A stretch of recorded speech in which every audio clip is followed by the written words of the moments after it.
Hey guys, there is something important about letting go of perfection. There's so many ways our insecurity can manifest, and one insidious way is through the need for perfections. As a recovering perfectionist, I find this is the number one reason that blocks me from living my creative life. What does that block look like in real life? So it's the blank page you're afraid to write because you don't have the perfect first sentence. It's the business idea you never launch because the plan is not 100%. It's the dozen canvases sitting in a corner because you're waiting for a moment of pure, flawless inspirations, right? Perfectionism creates a prison where the fear of making a mistake it's a lot stronger than desire to make anything at all. Now I want to be clear.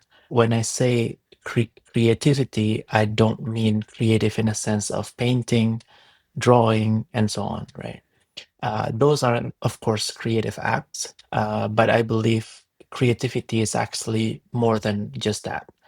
Creating this video, however unprofessional it looks like, is a creative act. Writing a book, however good or bad it is also a creative act. Starting a garden, coding a simple app, rearranging your living room, these are all acts of bringing something new into the world. The problem is that we judge these acts before we even begin. We compare our messy, vulnerable beginning to someone else's polished, finished product. We forget that their final product also started as a messy first draft, a clumsy prototype, or half-formed idea. The permissions to be a beginner, to be imperfect, is the entry ticket to any creative journey, right?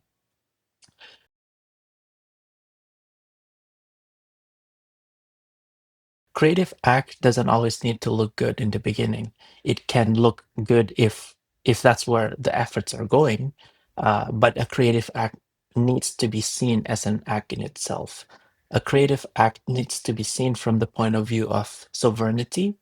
It's also a form of experiment, and the measurement of a creative act is the activity itself and not the result of the activity. The result is actually relative if you think about it. It depends on how much efforts, consistency, references, and so on that you put into it, right? Think about it. A scientist fail, their experiments isn't a failure. It's data. It's information that guides the next step.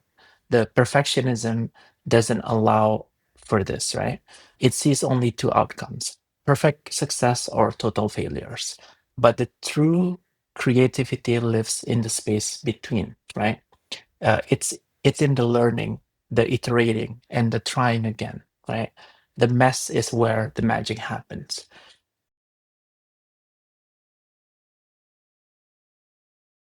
When you talk about the creative act, the number one focus is you. And this is why creative acts always start messy. In a very tangible way, you can look at children's and nature, right? Children's are very creative and they have unlimited energy. If you pay attention to the way they work, you see it's messy. They just don't care if you like or dislike what they do. They just create for themselves. The same goes with nature, actually. Nature often starts small. That small part evolves and refines over time into something more tangible, something more cohesive, right? It takes time, it takes trial and error. The key element here is the absence of external judgment, right? A child isn't thinking about a gallery showing. They're lost in the joy of mixing colors. A seed isn't worried if it will become the most beautiful or the biggest tree in the forest. It just focuses on growing. As we get older, we internalize the world judgment. We become our harshest critics, and that critic is perfectionist. I think this is why figures like the Joker, the Tyler Durden are quite enigmatic to a lot of people, although they're often seen as forces of destructions.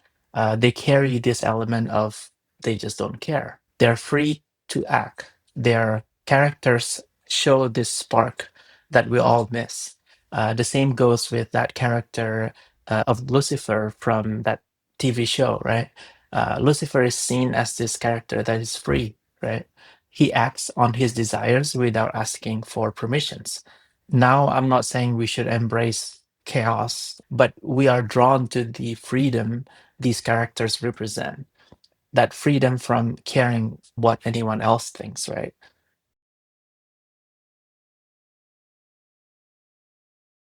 So essentially, how do we break free, right? Okay, so we know perfectionism is the enemy. How do we actually overcome it? Here are three practical things that you can start doing today that I think that really work for me. First, just embrace that shitty first draft. This video, for example, is not the best video. This is actually the term that I learned from someone, I forgot her name, but it's really a life changing. Give yourself permissions to create something terrible, right?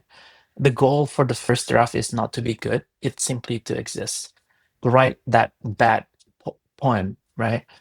Film that shaky videos, right? Cook that mediocre meal. Just get it out of your head and into the world. The second is, separate your creator from your editor. What I mean by that is there are two different mindsets. Your creator is the messy, the playful child who generates ideas without judgment. Your editor is that stern, logical adult who refines and polishes, right?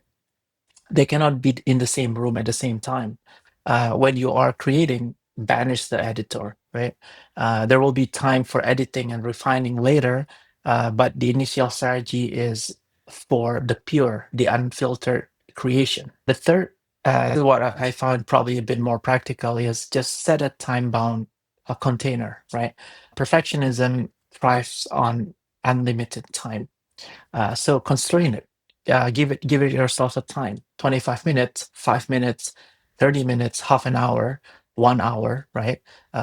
The one tool that I use is Pomodoro. I mean, it's just a tool where you set a time, 30 minutes or 25 minutes or 50 minutes, and just do whatever it is that you kind of need to do.